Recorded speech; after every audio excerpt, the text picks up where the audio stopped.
Salut tout le monde, on se retrouve aujourd'hui pour une nouvelle vidéo. On me l'a demandé assez souvent de faire une vidéo sur comment guérir des piqûres de puces et comment faire pour ne plus qu'elles reviennent. Je suis très calée en remède de grand-mère, j'adore faire ça pour les enfants, les adultes ainsi que les animaux.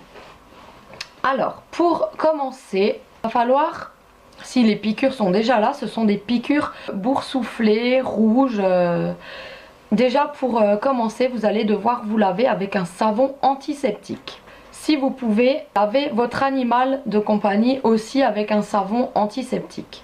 Vous allez peut-être trouver ça en pharmacie ou chez le vétérinaire pour les animaux. Si vous ne pouvez pas laver votre animal de compagnie, genre votre chat, parce que les chats n'aiment pas du tout l'eau, on va faire un spray répulsif et soignant pour humains et animaux. Dans un récipient spray du type celui-ci, voilà, bien désinfecté, hein. Surtout, vous allez y mettre 3 cuillères à soupe d'huile d'olive et 3 cuillères à soupe d'huile de coco vierge.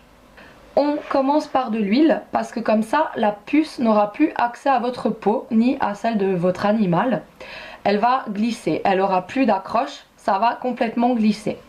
L'huile de coco est un antiseptique très puissant et permettra de dégonfler les boursouflures. On va y rajouter 3 gouttes d'huile essentielle de lavande car c'est une odeur répulsive pour tout ce qui est tiques, puces, tous ces petits parasites là. Ça va de plus apaiser les démangeaisons. Vous allez rajouter dans ce petit mélange là 3 feuilles de basilic écrasées à l'aide d'un mortier et d'un pilon. Puis dans ce mélange là, vous pouvez faire infuser un sachet de thé vert. Si vous avez quelques gouttes d'échinacea, vous pouvez bien sûr en mettre. Après ce n'est pas très grave si vous n'en avez pas parce que c'est assez coûteux dans les magasins du genre Naturalia, Nature et Santé. Moi j'en ai toujours à la maison parce que voilà, j'ai ce qu'il faut tout le temps. Donc si on peut en rajouter, ce n'est pas plus mal. Vous pouvez aussi rajouter quelques gouttes de citron qui est très désinfectant mais je ne le conseille pas trop parce que ça pique. Pareil, on peut rajouter une cuillère à soupe de vinaigre de cidre mais l'odeur n'est pas très bonne, pas terrible en fait pour un spray corporel. De plus le vinaigre pique aussi.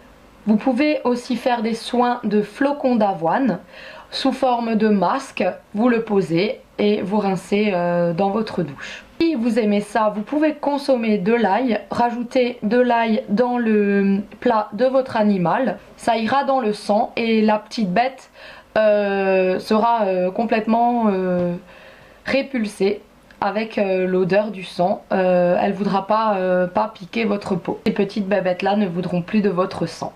Voilà, j'espère que ces remèdes de grand-mère vous auront aidé. Et laissez-moi vos commentaires, si ça a marché, vous pouvez me le faire part. Moi je sais que ce spray là, je l'avais fait quand j'avais encore mon petit chaton. C'était ma grand-mère qui m'avait dit tout ça. Et il faut toujours suivre les conseils de ses grands-mamans. Voilà, j'espère que ça vous aura fait plaisir, que ça vous aidera. Et on se retrouve une autre fois pour une prochaine vidéo. Gros bisous, ciao! Salut tout le monde, on se retrouve aujourd'hui pour une nouvelle vidéo. On me l'a demandé assez souvent de faire une vidéo sur comment guérir des piqûres de puces et comment faire pour ne plus qu'elles reviennent. Je suis très calée en remède de grand-mère, j'adore faire ça pour les enfants, les adultes ainsi que les animaux. Alors pour commencer, il va falloir, si les piqûres sont déjà là, ce sont des piqûres boursouflées, rouges. Déjà pour commencer, vous allez devoir vous laver avec un savon antiseptique. Si vous pouvez, lavez votre animal de compagnie aussi avec un sachet de thé vert.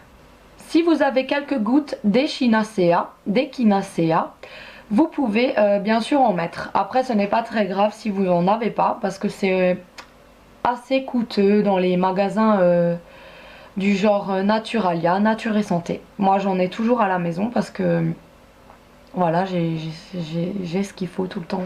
Donc si on peut en rajouter, ce n'est pas plus mal.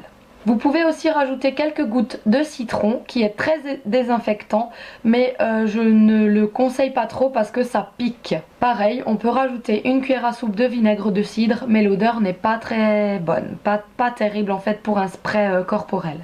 De plus, le vinaigre pique aussi.